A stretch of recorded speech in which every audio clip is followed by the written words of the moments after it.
Well, hello everyone. Excuse me. Hello.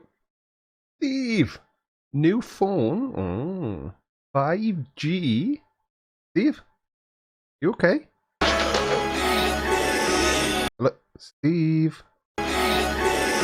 Steve?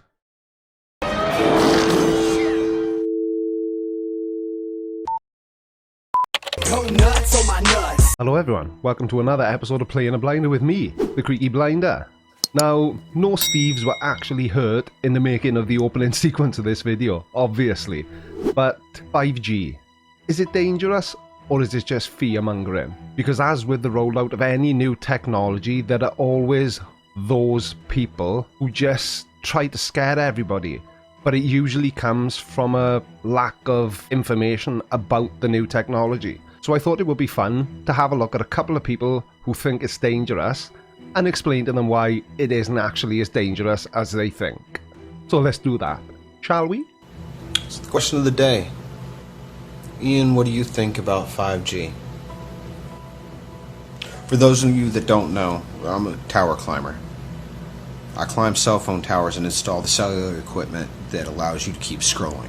Well, I suppose we should consider ourselves lucky that the person in this video is actually involved in the industries discussing. But the other side of the coin is, being able to change a tyre on your car doesn't make you a master mechanic. So I'll reserve judgment for now.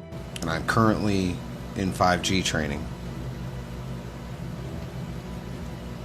And I was already concerned about this technology before getting in there and actually learning some of the science about it. Now, based on all these dramatic pauses, I think I can see which way this video is going. I don't think Ian is going to be as open to the idea of 5G as I first hoped. So let me give you some of the science about it. But you just told us yourself you're a tower climber, not a scientist, so anything you say isn't going to have that much credibility to it anyway, which is exactly why I don't talk about science that much. Because I'm not a scientist. And I don't pretend to be either. The radio frequency that our towers currently emit is non-ionizing radiation with a long footprint over the ground, so it's able to dissipate and spread out. Right? It's currently being broadcast anywhere from like 1.5 to 2.5, 2.8 megahertz. You're wrong, surprisingly enough. No, it doesn't. If it transmitted at that lower frequency, nobody would have any cell service. 4G networks actually transmit up to 6 gigahertz. But then, being a cell tower climber, you should know this stuff. Close, if you take radio frequency close, it superheats the water molecules in your brain, eyes, and testicles.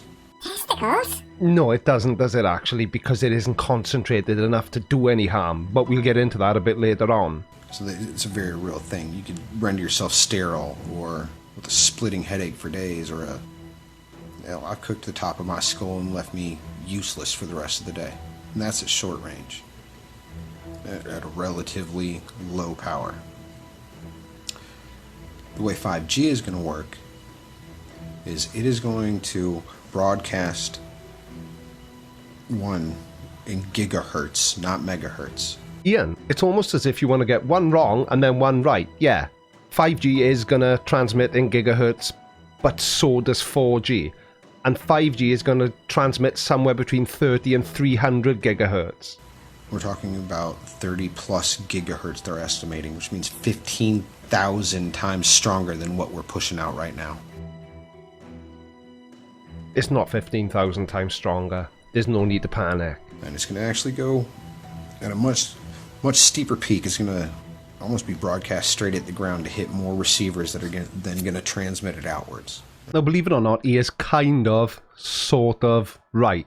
The way 5G is going to work is there are going to need to be a hell of a lot more cell towers, but they're going to be minuscule in comparison to 4G towers. And again, he's right, they are going to put out much smaller waves, which is why there need to be so many more towers.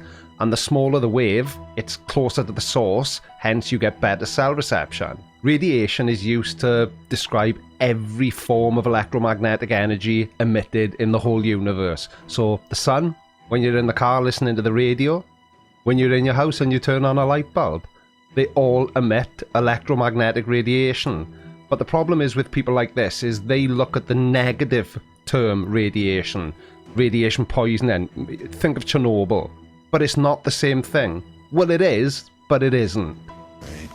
The plan is to install these small cells on like billboards and street lights, sides of buildings, in the corner of your office building or in the hallway of your apartment complex, so that they can get lightning fast speeds. Well, here's the thing. The RF that we've been broadcasting isn't really damaging to you, though they can't tell the long-term effects. But because it dissipates over distance and it's not a concentrated thing, the radio frequency we're broadcasting now has a really long wave trough. Alright? So even if you're getting hit with it, you're not absorbing a lot. That's why if I take it close range, I eat it, but you don't feel it down off the tower. I think this guy needs to change his name to Mr. Right Wrong, because he's right and wrong again. Obviously at close range, then you are more exposed to the electromagnetic radiation, but it's still not concentrated, because you don't put your head in a box and close the door to speak on your cell phone. It doesn't work that way. It's not going to be that way with 5G. It's going to be in the corner of your office. They're talking about putting a 38 band MIMO antenna in the back of every car so that they can talk to each other and self-drive.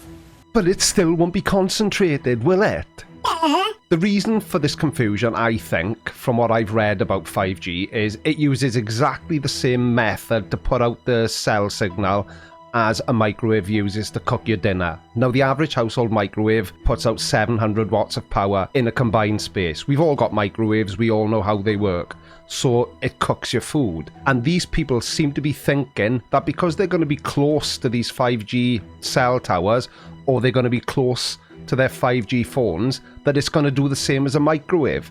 But it isn't, because as I said, the average cell phone puts out, on a good day, approaching 1 watt of power. Okay, before any of you smarty pantses pointed out, this is editing Creaky, and I know I said combined space and I meant to say confined space, but I can't be bothered to record the whole segment again. Carry on.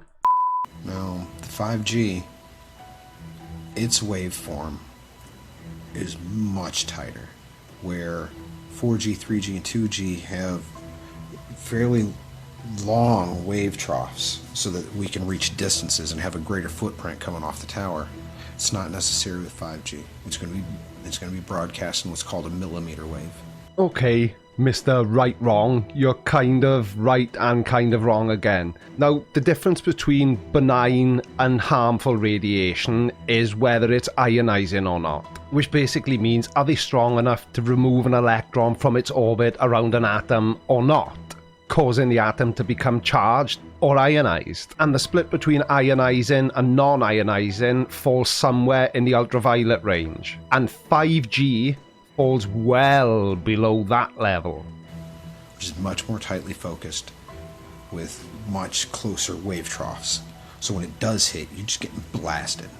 And it's not miles away, hundreds of feet up on a tower anymore. It's in the corner of your office. It doesn't matter, because it isn't concentrated. Which means that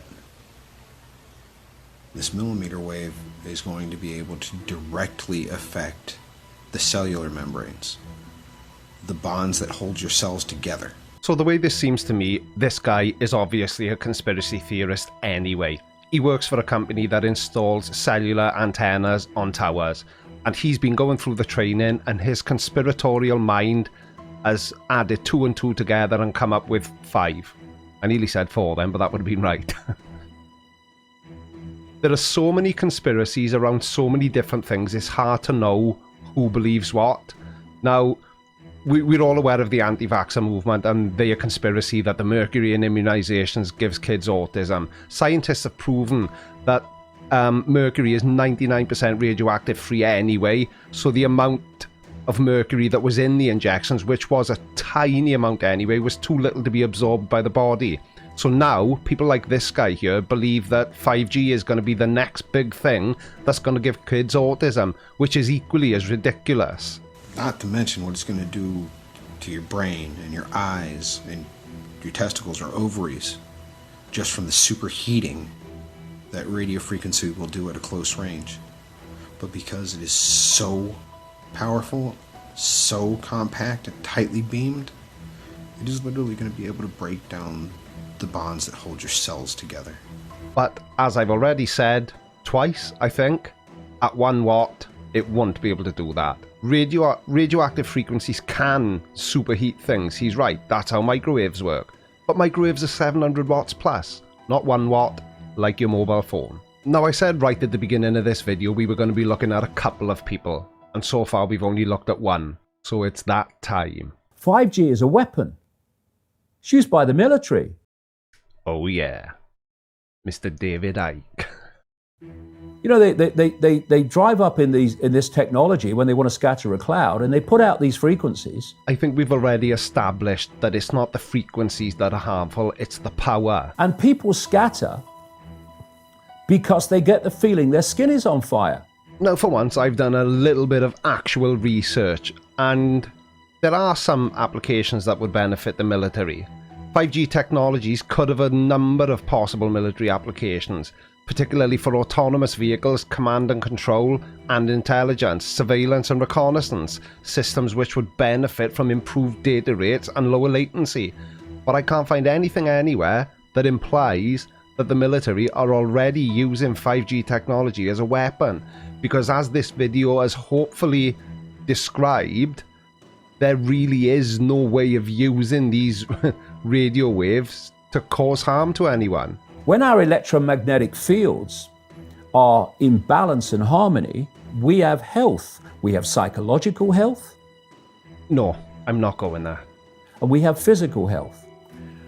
The reason that this technological society is causing so much psychological and quote, physical disease is because these frequencies, technologically driven, and we live in this Wi-Fi world now and all the phone masts and all the rest of it, these technologically generated frequencies are scrambling the balance of the human electromagnetic electrical communication systems. Now, I consider myself to be a fairly level-headed guy. You know, I never take something at face value. I like to look into it for myself.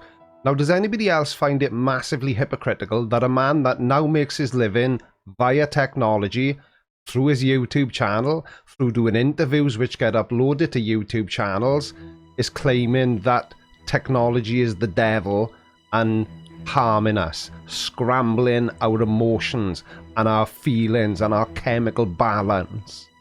And if you scramble them, you create a state of disharmony, dis-ease, which plays through to physical and mental, emotional, psychological dis-ease. Yeah, now what he's doing here is using a classic conspiratorial method. Disease and disease are not the same word. They don't have the same meaning. Disease is a collection of signs and symptoms that lead to a diagnosis. Dis-ease just means that you're experiencing some discomfort, you don't feel quite right, but there is no diagnosis. Now, the word dis-ease is used frequently throughout the woo community, crystal healers and whatnot, but disease and dis-ease certainly do not mean the same thing at all, ever. The brain will decode those frequencies and will have those perceptions. You can externally, even without connection to AI, although that's the piece de la resistance, if you like, that's the kind of holy grail. But even before that, you can influence people's perceptions externally by broadcasting these frequencies that we interact with, because we are antenna. So I said earlier on there are many conspiracy theories surrounding 5G. Now, David Icke is approaching it from a completely different viewpoint to Ian. Now, David Icke's theory is that 5G is going to be weaponized and used for mass mind control, which is equally as ridiculous as vaccines cause autism and 5G causes autism. But this is his viewpoint. Some decades ago, there was a guy who worked out the frequencies of different emotional states. This is long ago. I mean, it's very, very sophisticated now. Can you see where this is going? So every thought, every emotional response is a frequency. It generates a frequency, and it is of itself a frequency. Hate is a frequency, and it's different to love. Bingo. David Icke thinks that 5G technology is going to be weaponized. That they worked out the frequencies of various emotions, including rage and what have you. And basically, they can play across a community these frequencies without anyone knowing, and it starts to have an effect, and it starts to build rage, it starts to build anger, and people might not realize why they're feeling it, but they start to feel it. I'm just not buying it, Dave. I'm afraid, because everything you're saying is reminding me in quite a bit of detail about the scene from Ghostbusters 2. Yeah, that one.